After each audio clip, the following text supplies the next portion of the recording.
Doctor सूजन एक शिकारी शार्क पर एक्सपेरिमेंट कर रही थी। उसने एक खास डिवाइस शार्क के दिमाग पर लगाया, लेकिन उसे अंदाजा नहीं था कि खतरे की हल्की सी आहट मिलते ही शार्क जाग जाएगी। किस्मत से शार्क दोबारा बेहोश हो गई। मौका मिलते ही सूजन ने उसके सिर पर डिवाइस फिट किया और इमेजिंग सिस्टम की मदद से लगभग 10 मीटर लंबी सुई उसके ब्रेन में उतार दी। बेहोश होने के बावजूद शार्क तेज दर्द महसूस कर रही थी, लेकिन आखिरकार सूजन ने उसके दिमाग से 4.5 मोल प्रोटीन निकाल लिया। उस प्रोटीन को अल्जाइमर पेशेंट की डैमेज ब्रेन सेल्स के साथ मिक्स किया गया। अब सभी लोग स्क्रीन पर नजरें टिकाए रिजल्ट का इंतजार कर रहे थे, क्योंकि अगर यह एक्सपेरिमेंट सफल हो जाता तो लाखों मरीजों को नई जिंदगी और टीम को एक मोटा मुनाफा मिल सकता था। जैसे ही प्रोटीन और ब्रेन सेल्स के बीच रिएक्शन हुआ, डैमेज हो चुकी सेल्स दोबारा जिंदा होने लगी। इस रिजल्ट ने यह साबित कर दिया कि उनका एक्सपेरिमेंट सफल रहा। सफलता की खुशी में एक साइंटिस्ट ने तुरंत सिगरेट जला ली, लेकिन जैसे ही वह बेफिक्र होकर शार्क के पास गया, तभी सिगरेट की स्मेल मिलते ही शार्क अचानक जाग गई और एक ही झटके में उस पर हमला कर दिया।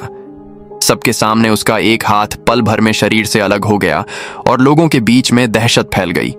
शार्क बेकाबू हो चुकी थी। उसे रोकने के लिए कार्टर ने तुरंत ग्लास तोड़ा और हार्पून गन निकाल ली। वहीं सूजन ने इस मुश्किल से मिले रिसर्च रिजल्ट को बचाने के लिए बिना देर किए स्विच ऑन किया और शार्क को वापस गहरे पानी में छोड़ दिया। लेकिन किसी को अंदाजा नहीं था कि उन्होंने कितनी बड़ी गलती कर दी थी। कार्टर ने तुरंत टावर से संपर्क किया और नजदीकी मेडिकल टीम को बुलाया, क्योंकि यह सब गहरे समुद्र में बने रिसर्च सेंटर के अंदर हुआ था। बाहर तेज तूफान चल रहा था और सबने पहली बार नेचर का असली रौद्र रूप देखा था। उधर हैवी ब्लीडिंग की वजह से घायल साइंटिस्ट की हालत लगातार बिगड़ रही थी। खराब मौसम के कारण हेलीकॉप्टर लैंड नहीं कर पाया, इसीलिए स्टील केबल के सहारे ही उसे मेडिकल टीम तक पहुंचाया गया। इसके बाद सभी लोग तुरंत बेस की ओर बढ़ने लगे, क्योंकि उन्हें डर था कि विशाल समुद्री लहरें कभी भी जानलेवा साबित हो सकती हैं। अच्छी बात यह रही कि बाकी सब सुरक्षित बेस पर पहुंच गए, लेकिन स्ट्रेचर पर पड़े साइंटिस्ट की हालत अभी भी क्रिटिकल थी। तभी खराब मौसम के चलते ऊपर खींचने वाली मशीन अचानक फेल हो गई और बिना किसी सपोर्ट के वह केबल सहित सीधे शार्क से भरे समुद्र में जा गिरा। बेस पर लौटते ही सबने देखा कि शार्क ने केबल को अपने जबड़ों में जकड़ रखा था और उसी के सहारे वह हेलीकॉप्टर को अपने इशारे पर नचा रही थी। कुछ ही सेकंड में हेलीकॉप्टर टावर से टकराया और जोरदार धमाके के साथ खत्म हो गया। ब्लास्ट इतना पावरफुल था कि बेस के कई हिस्सों में आग फैल गई। साथ ही उनका पूरा सर्वेलेंस और कम्युनिकेशन सिस्टम भी डाउन हो गया। जब सबका ध्यान कंट्रोल पैनल पर था, तभी रसेल ने देखा कि पास से कुछ तेजी से उनकी तरफ बढ़ रहा है। अगले ही पल उसे समझ आया कि वही शार्क उनके घायल साथी को मुंह में दबाए सीधे ग्लास वॉल की तरफ आ रही थी। पास पहुंचते ही उसने उस आदमी को पूरी ताकत से कांच पर दे मारा और अगले ही सेकंड ग्लास में दरारें पड़ गईं। मरते हुए साथी और टूटते कांच को देखकर सबके अंदर डर और गहरा हो गया। वे वहां से हटने ही वाले थे कि अचानक एक और हादसा हो गया। समुद्र का पानी कांच तोड़ता हुआ लैब के अंदर घुस आया। ठंडा पानी जैसे जैसे अंदर बढ़ता गया, वैसे वैसे सबकी घबराहट बढ़ती चली गई। जान बचाने के लिए सभी लोग तुरंत सीक्रेट गेट के अंदर घुस गए। पानी का प्रेशर इतना ज्यादा था कि गेट बंद करना लगभग नामुमकिन हो गया, लेकिन पूरी ताकत लगाकर उन्होंने किसी तरह उसे लॉक कर दिया। फिलहाल सब सुरक्षित थे, लेकिन अब असली समस्या यह थी कि इतने बड़े ब्लास्ट और लैब के डूब जाने के बाद वे इस डीप सी रिसर्च बेस से बाहर कैसे निकले। ऊपर जाने वाली इकलौती सीढ़ी भी पानी में गायब हो चुकी थी और किसी को यह भी नहीं पता था कि इस दरवाजे के उस पार कोई विशाल शार्क उनका इंतजार तो नहीं कर रही थी। बेबस होकर सभी मेंटेनेंस टनल की तरफ भागे, जबकि पीछे से बाढ़ का पानी लगातार उनका पीछा कर रहा था। आखिर सही समय पर उन्होंने मेन गेट खोल दिया, जिससे कम से कम एक रास्ता क्लियर हो गया। लेकिन ऊपर वाले फ्लोर पर मौजूद शेफ की किस्मत साथ नहीं दे रही थी। एक खतरनाक छोटी शार्क चुपचाप उसके पीछे आ रही थी। यह देखकर उसका चेहरा डर से सफेद पड़ गया। वह बिना पीछे देखे जान बचाकर भागा और आखिरकार किचन में घुस गया। फिलहाल वह बच गया था, लेकिन उसने जरा भी रिस्क नहीं लिया। उसने पास पड़ा पेन उठा लिया और जब उसने देखा कि शार्क दूसरी दिशा में मुड़ गई है, तभी जाकर उसकी सांस में सांस आई। लेकिन वह ज्यादा देर वहां रुक नहीं सकता था, इसलिए वह शेल्फ पर चढ़ने लगा। उसे अंदाजा नहीं था कि शार्क अब बिल्कुल पास आ चुकी थी। जैसे ही वह ऊपर पहुंचने वाला था, अचानक उसका पालतू तोता सामने आ गया। वह घबरा गया और उसका हाथ फिसल गया, जिससे वह फिर से नीचे गिर पड़ा। फिर भी उसने हार नहीं मानी। वह अपने तोते को साथ लेकर ऊपर चढ़ना चाहता था। उसने हाथ बढ़ाकर तोते को बुलाया ही था कि तभी हालात और बिगड़ गए। शार्क ने शेल्फ पर जोरदार टक्कर मारी और शेफ सीधे पानी में जा गिरा। इस जानलेवा पल में उसे पास ही एक ओवन दिखा। जान बचाने के लिए वह तेजी से उसकी तरफ तैरा और शार्क के पहुंचने से ठीक पहले उसके अंदर घुस गया। लेकिन खतरा अब भी खत्म नहीं हुआ था। शार्क की टक्कर से ओवन अचानक ऑन हो गया और अंदर मौजूद आग पकड़ने वाली गैस चारों ओर फैल गई। बचने के लिए उसने कुल्हाड़ी से ऊपर की तरफ वार करना शुरू किया। जैसे ही छेद बना, वह तुरंत ओवन के ऊपर चढ़ गया और सीधे शार्क के पीछे कूद पड़ा। आहट मिलते ही शार्क भी उसके पीछे मुड़ गई। तभी शेफ ने लाइटर निकाला और उसे ओवन की तरफ फेंक दिया। अगले ही पल जोरदार धमाका हुआ और शार्क वहीं खत्म हो गई। दूर हुए धमाके ने एक शार्क को तो खत्म कर दिया, लेकिन सबके दिमाग में एक बड़ा सवाल उठ गया कि एक साधारण समुद्री जीव में इंसानों पर हमला करने की इतनी समझ कैसे आई और उसने अपने शिकार को कांच तोड़ने के हथियार की तरह क्यों इस्तेमाल किया। तभी डॉक्टर सुसन ने सच बताया कि प्रोटीन निकालने के लिए उन्होंने शार्क के दिमाग में एक इल्लीगल केमिकल डाला था, जिससे उसका ब्रेन असामान्य रूप से बड़ा हो गया और उसकी इंटेलिजेंस कई गुना बढ़ गई।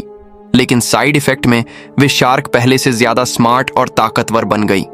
सब बेबस और शौक में फिर भी बाहर निकलने का रास्ता ढूंढना जरूरी था। उन्होंने पनडुब्बी से भागने का प्लान बनाया, लेकिन पता चला कि छोटी शार्क उसे पहले ही तबाह कर चुकी थी। अब सिर्फ 2 ऑप्शन बचे थे। या तो तैर कर पहले फ्लोर के प्लेटफॉर्म तक पहुंचे और वहां से लिफ्ट से ऊपर जाने की कोशिश करें, लेकिन रास्ते में जरा सी चूक हुई तो बचना नामुमकिन होगा। दोनों रास्तों में मौत का खतरा साफ दिख रहा था और इसी डर ने टीम के बीच गुस्सा बढ़ा दिया। तभी रसेल ने डव करके निकलने का सुझाव दिया, लेकिन शायद यह बात शार्क को मंजूर नहीं थी। अचानक वह पानी से बाहर उछली। रसेल को एक ही झटके में अपने जबड़ों में दबाया और उसे घसीटते हुए गहराई में ले गई। यह देखकर सब सन्न रह गए। लग रहा था कि शार्क ने उनका डाइव करके निकलने का ऑप्शन पहले ही खत्म कर दिया है। मजबूरी में सबने सामने वाला गेट खोल दिया, जो शायद उन्हें ऊपर ले जा सकता था। लेकिन कुछ ही सेकंड में एयर प्रेशर की वजह से समुद्री पानी लिफ्ट शाफ्ट में भरने लगा। 2 मेंबर्स ने जान जोखिम में डालकर दरवाजा किसी तरह बंद किया, पर नई मुसीबत उनका इंतजार कर रही थी। ऊपर लिफ्ट एरिया में हुए ब्लास्ट से आग लगी हुई थी और रखा सामान भी फट रहा था। उधर शार्क लगातार दरवाजे पर टक्कर मार रही थी। स्थिति बिगड़ती देख कार्टर ने फैसला किया कि उसके साथी आगे बढ़े और वह खुद रिस्क लेकर एंग फ्लोर का हैच खोलेगा ताकि पानी का लेवल कंट्रोल हो सके। उसका फैसला सही साबित हुआ। उसने हैच खोल दिया और सही वक्त पर शार्क के हमले से भी बच गया। लेकिन तभी हालात फिर पलट गए।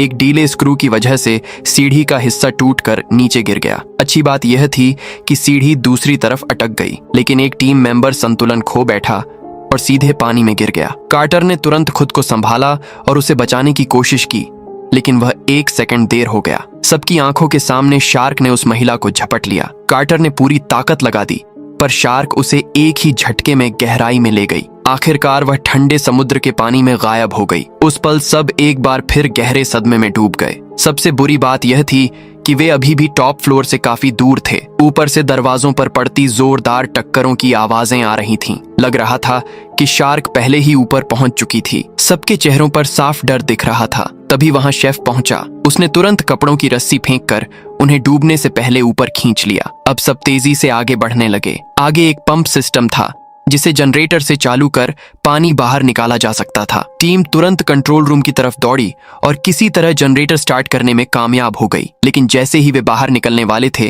हालात फिर बिगड़ गए। शार्क ने अचानक पीछे से हमला कर दिया। उसने कार्टर के दोस्त को बेरहमी से चीर डाला। यह देखकर कार्टर तुरंत मेन गेट की ओर तैर गया, लेकिन इससे पहले कि शार्क उसे भी अपना शिकार बनाती, गेट खुल गया और उसी वक्त शेफ भी वहां पहुंच गया। जब सबकी जान दांव पर लगी थी, तब सूजन फिर एक बड़ी गलती कर बैठी। उसे लगा कि टीम की इतनी मेहनत और कुर्बानी बेकार नहीं जानी चाहिए, इसलिए वह अकेले ही अपने कमरे में रिसर्च डाटा लेने चली गई। उसने चाबी से लॉकर खोला और थोड़ी तलाश के बाद जरूरी सैंपल निकाल लिया। इसी दौरान उसे पीछे से पानी चीरती हुई एक शार्क नजर ही नहीं आई। अच्छी बात यह थी कि वह सिर्फ एक रिसर्च मॉडल निकला, लेकिन अगले ही पल पानी की सतह पर कुछ और उभरा और इस बार वह नकली रिसर्च मॉडल नहीं बल्कि असली शार्क थी। उसने आते ही सूजन पर हमला कर दिया। भागने का कोई रास्ता नहीं बचा था। मजबूरी में वह पहले शेल्फ पर चढ़ी और खुद को संभालने की कोशिश की। हड़बड़ी में उसकी कीमती रिसर्च फाइलें पानी में गिर गईं। वह 2 सेकंड रुककर फिर उन्हें उठाने के लिए नीचे झुक गई। तभी शार्क फिर से उसकी तरफ बढ़ने लगे। अब उसके सिर पर मौत मंडरा रही थी। तभी उसकी नजर ऊपर जलते बल्ब पर पड़ी और उसके दिमाग में एक खतरनाक आइडिया आया। उसने सोचा कि हाई वोल्टेज करंट शार्क को मार सकता है। उसने तुरंत वायर निकाला और अगला हमला होने का इंतजार करने लगी। जैसे ही शार्क उस पर झपट्टी, उसने बिजली वाला तार सीधे उसके मुंह में घुसा दिया। तेज झटकों के बीच वह दूसरी शार्क भी तड़प कर मर गई। डूब चुके रिसर्च डाटा को देखकर उसे पछतावा। उसे समझ आया कि शुरुआत में शार्क को छोड़ना उसकी सबसे बड़ी गलती थी, लेकिन अब सोचने का वक्त नहीं था। इसके बाद तीनों फिर आमने सामने आए, लेकिन शार्क के हमले ने कार्टर और सूजन का सीधा बाहर निकलने का प्लान फेल कर दिया। अब बचने का एक ही रास्ता था, जो था इमरजेंसी एग्जिट। लेकिन दरवाजा खोलते ही पानी तेजी से अंदर आता, इसलिए उन्होंने फायर एक्सटिंग्विशर तैयार रखा ताकि प्रेशर बैलेंस किया जा सके। फिर उन्होंने जानबूझकर कमरे में पानी भरने दिया। जब पानी सिर के ऊपर तक पहुंच गया, तब उन्होंने हैच खोल दिया। बाहर निकलते ही तीनों ने फायर एक्सटिंग्विशर ऑन कर दिए। बुलबुलों की आड़ में शार्क कंफ्यूज हो गई और उनकी यह ट्रिक काम कर गई। तीनों आखिरकार सतह पर पहुंच गए, लेकिन तभी एक और हमला हुआ। शार्क ने अचानक शेफ को दबोच लिया और उसे कई मीटर दूर घसीट ले गई। फिर भी शेफ ने हार नहीं मानी। उसने अपने गले में लटका क्रॉस निकाला और पूरी ताकत से शार्क की आंखों पर वार करने लगा। आखिरकार वह एक बार फिर मौत के मुंह से बच निकला। ये देखकर कार्टर और सूजन दोनों हैरान रह गए। कार्टर फिर से पानी में कूद पड़ा और शेफ किसी तरह मलबे के ऊपर चढ़ाया। सूजन ने उसकी चोट पर पट्टी बांधी, जिससे फिलहाल ज्यादा ब्लीडिंग का खतरा टल गया। चारों तरफ फैले मलबे को देखकर उन्हें एक बड़ी सच्चाई समझ आई कि पहले नीचे बनी मजबूत दीवारों से शार्क को अंदर कैद किया जा सकता था, लेकिन अब पूरा स्ट्रक्चर धीरे धीरे डूब रहा था और ऊपर सिर्फ पतली आयरन ग्रिल बची थी। इसका मतलब साफ था कि शार्क सिर्फ इंसानों को मारना नहीं चाहती थी, बल्कि वह इस इंसानी पिंजरे से निकलकर खुले समुद्र में भागना चाहती थी। उसे खत्म करना होगा। दोनों ने तुरंत एक्शन लिया। उन्होंने सारे सिग्नल फ्लेयर्स से बारूद निकालकर उसे एक हार्प में भर दिया। प्लान साफ था। जैसे ही हारपंड सही निशाने पर लगता, वे उसके वायर को बैटरी से जोड़ देते और जोरदार करंट से शार्क को उड़ा देते। लेकिन उसी वक्त शार्क का पूरा फोकस दरवाजा तोड़ने पर था। उसने कार्टर को ठीक से निशाना लगाने का मौका ही नहीं दिया। जब शार्क ऊपर नहीं आई तो सूजन ने एक टूटी हुई मशीन के तेज मलबे से अपनी हथेली काट ली और सीधे पानी में कूद गई। असल में वह खुद को चारे की तरह इस्तेमाल कर रही थी। रूल्स सबसे पहले उसी ने तोड़े। उसी ने केमिकल से शार्क का दिमाग बड़ा किया था और उसी ने उसे आजाद छोड़ा था। उसे लगा कि गलती उसकी थी तो उसे ही सब खत्म करना होगा। खून की गंध मिलते ही शार्क ने दरवाजा तोड़ना छोड़ दिया और पलटकर उसकी तरफ झपट पड़ी, लेकिन चालाक शार्क सतह पर आने से बच रही थी। कार्टर समझ गया कि सूजन का प्लान काम नहीं कर रहा है। वह उसे बचाने के लिए बिना सोचे पानी में कूद पड़ा और फिर वह हुआ जिसे देखने की हिम्मत किसी में नहीं थी। अगले ही पल शार्क ने सूजन के बेरहमी से टुकड़े टुकड़े कर दिए। कार्टर बस यह सब होते देखता रह गया। खून की गंध के बाद अब शार्क ने कार्टर को टारगेट कर लिया और उसकी तरफ बढ़ने लगी। जब उसने हमला किया तो कार्टर घबराया नहीं। अपनी तेज तैराकी से वह अटैक से बच निकला और मौका पाते ही उसने शार्क के फिन को पकड़ लिया और खुद को दूर धकेल दिया। उसी वक्त शेफ ने फिर कमान संभाली। उसने हारपून गन उठाई और पूरी तैयारी के साथ खड़ा हो गया। उसने हारपंड को शार्क की फिन पर टारगेट किया और जैसे ही उसे सही मौका मिला, उसने बिना सोच हारपंड सही तरीके से शार्क के फिन में दाग दिया, लेकिन उसी पल उससे गलती हो गई। हारपुंड फिन को चीरती हुई कार्टर के पैर के आर पार निकल गई। तार तेजी से खींच रहा था। अगर कार्टर ने समय रहते खुद को शार्क से अलग नहीं किया तो शेफ के बैटरी से वायर जोड़ते ही जोरदार धमाका होगा और वह भी शार्क के साथ खत्म हो जाएगा।